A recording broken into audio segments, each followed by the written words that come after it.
Today's video is going to be about our boat. It's a Dusky 217, Dusky Marine 217. It's called a 217. I'm going to scale back a little bit so we can try to get the whole thing in here. It is 21 feet 7 inches overall. I'm going to try to do this all in one take, but the hull is actually what the Dusky used to call their 19-foot hull. So the hull itself is 19 feet. Comes with the Dusky drive here, which I think basically gives it that extra few feet, so they can call it the 217 for a length of 21.7 overall. As far as the beam, it's got a pretty narrow beam on it. It's I think it's 7 feet 10 inches, so it's pretty narrow. It fits down a narrow driveway pretty easily, like I have in my house. And then up under here, you can see here are the dead rise. It's got a 20-degree dead rise, and there's your plug right there. So nice little boat. We've had it for about 4 years. We like it a lot. Me and the family, a family of 4. We take it out a pretty good bit, and we have a lot of fun with it. But let me just show you some other things about this boat here, why we like it a lot and why I bought this boat. I'm gonna crawl up in here. I'm just gonna start here on the bow. So up here on the bow, you can see I have a plate here for a trolling motor. I run a Rodan. It's an 80-pound thrust, 60-inch shaft. Works really well. It's only a 24-volt system, so it only needs 2 batteries, so it's good. Works really well. You'll see we had to move the lights for the navigation lights up on the bow there when we put the trolling motor in. One thing I like about the Dusky too is under here is our anchor locker, and this thing is giant. It's cavernous for a 19-foot boat or a 21-foot boat. Right now I have 2 anchors in here. Total of 300 feet of rope. Each anchor has 150 feet on it. Some buoys there and some ropes to tie off with here too. So huge anchor locker right there. Then here is the storage here on the bow. Not huge, but I usually keep our life jackets in here, the brush to clean the boat down. Excuse me, probably a cast net, maybe something else in there. Have my trolling motor rig right there. That's my trolling motor plug right there. One thing about this boat is that it's a 3-piece constructed boat, which I like.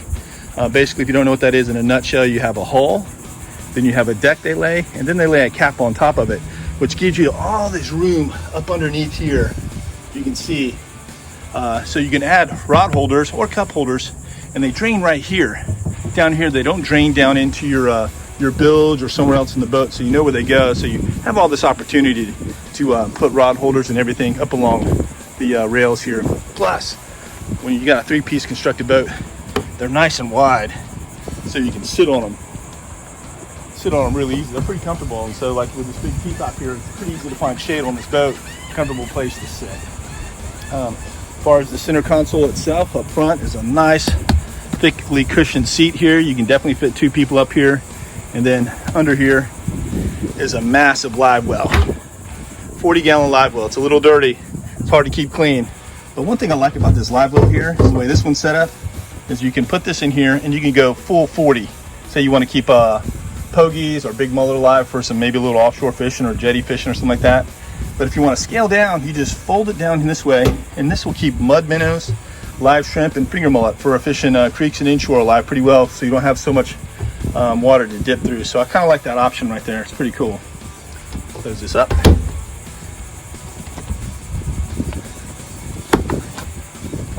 I mentioned the T-top earlier. This is a factory T-top. It is huge. It's like maybe oversized for this boat, but it definitely provides a lot of shade, and it's a pretty solid T-top. I guess this is a factory window here too, windshield. It's not real tall, but it does provide you with some shade. If you get caught in the rain, you can lean down in here a little bit. As far as the console goes, not a whole lot of room for a giant unit here. I got a little Garmin here. I'm not really sure. I want to say it's a 7-inch screen, but I'm not 110% sure about that. Then a little glove box. I keep my VHF in here and some other stuff I store in here. All your rocker switches here for your gauges, instrument lights, bilge pump, nav lights, you know, the usual stuff, live well, spreader lights. This boat has some spreader lights on it and some undergunnel lights too. Your ignition right here, and then I don't have a fuel management system, but this boat does run with a 150 Yamaha on it. I think the actual weight of the boat roughly is 2,800 pounds. So it's pretty heavy for a boat its size. That 3-piece construction makes boats pretty heavy, but so I got that there. And then also on this boat, I have one of these man overboard. I didn't know I had some tackle in here.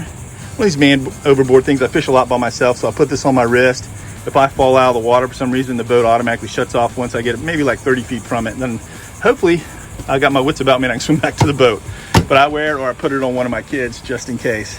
Stainless steel steering wheel, throttles here, trim tabs. Don't need them on this boat so much, but they do help out. This boat, if I have them trimmed all the way up, I can still trim the engine down. This boat does not porpoise. Like I mentioned before, under the gunnels here, we have rod storage here. And what I like about this kind of rod storage here is that you can put your rods in here and there's less risk of damaging. If you see other boats that are your 2-piece construction, they basically have a little space about yay big. You can put your rod butt in it, but then you got to slide your rod through two or three holes up there. There's a good chance you can break a rod tip or get a hook caught up in there. Same with a gaff handle. You get a gaff handle caught up in there and then it'll get stuck up in there and it's hard to get out. So here down inside the console is where I keep my batteries. I got 2 house batteries right there, and these 2 bigger ones run my trolling motor, saltwater wash down, and a little bit of storage area. I usually keep a tackle box there, and then sometimes we'll throw our beach bag or something like that in there, or some snacks in there. I usually don't store too much in there. And then here's our battery switches down here. So I don't have a stereo. These are old speakers. Stereo blew out, and I just never replaced it. You know, we use a little portable battery-powered speaker. So factory leaning post here comes with 4 rod holders here, rocket launchers, whatever you want to call them, on the leaning post. Then some mini storage here on the back here. A lot of times I put tackle in there. And then over here, this one right here, you got access to your water fuel separator, your fuel bulb here. Then that's I guess the hydraulics for and I'm gonna make a guess here, I'm not the super boat guy, but probably for tilt and trim on the engine. And then here's what we really like. It's one of the reasons we bought this boat too, is this full transom right here. Makes for very easy getting on and off the boat with this ladder here. If you like to snorkel, if you like to go to the sandbar, play at the sandbar, it makes for easy getting on and off the boat, especially when you're maybe not in the best shape like me. Instead of having to crawl over the gunnels, it's pretty nice to have that. And that's definitely a reason we like to go down to the Keys every year. And other places too, on the Gulf Coast too, and snorkel and swim. So it makes it easy for me and my wife and my young kids. This boat is powered by a 150 Yamaha right here. This boat, I think the max horsepower on this boat is a 175. So you'll see some with 150s and 175s a lot. Powers it really well. Like I said, I don't have a fuel management system up there, so I don't know my fuel economy, but I don't use much gas. Seems like I rarely put more than 10 gallons of gas to fish this boat. So it does really well. It does have a 60-gallon gas tank in it. Stainless steel cleats here. What else can I say about this boat? I think that's about it in a nutshell. Like I said, we like the boat a lot. So in the comment section, if you got any questions or any observations, you're more than welcome to post them. I'll do my best to answer them. Also here, that's down to your bilge. That's how you get to your bilge. It's not huge bilge access, but when I popped it up once or twice, you definitely can get your hand down there to if you wanted to replace a bilge pump, the float switch or something like that. It's not too hard. This boat, factory direct, comes with a dual axle Continental trailer. The thing about this boat, at least with Florida laws, is it's not too heavy where you have to have trailer brakes. I hate trailer brakes, especially in the saltwater environment. It does not take long for them to basically rust and freeze up on you, especially if you're not using it all the time. So when I bought the boat secondhand. I had them remove the trailer brakes, so that's actually not real trailer brakes there on that thing there. So I think that's it in a nutshell. Hopefully I didn't speak too fast or leave anything out. So let's splash the boat. I'm gonna take it right over there.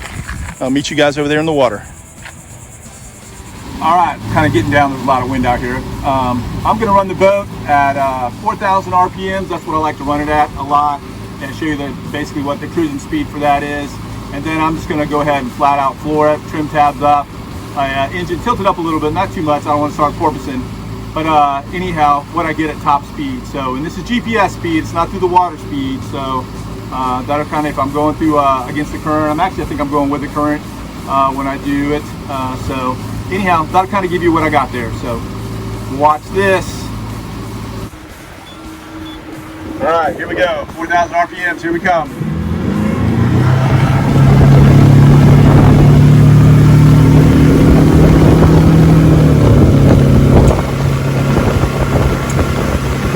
All right, 4,000 RPMs.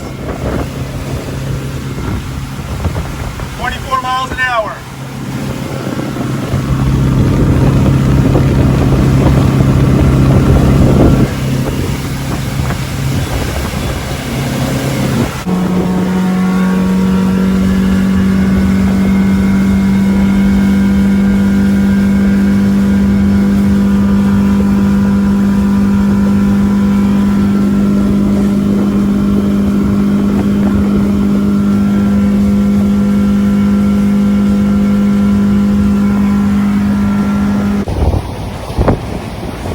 Trying to get out of the wind. It's a pretty windy day today. But anyhow, that kind of gives you an idea how this boat performs.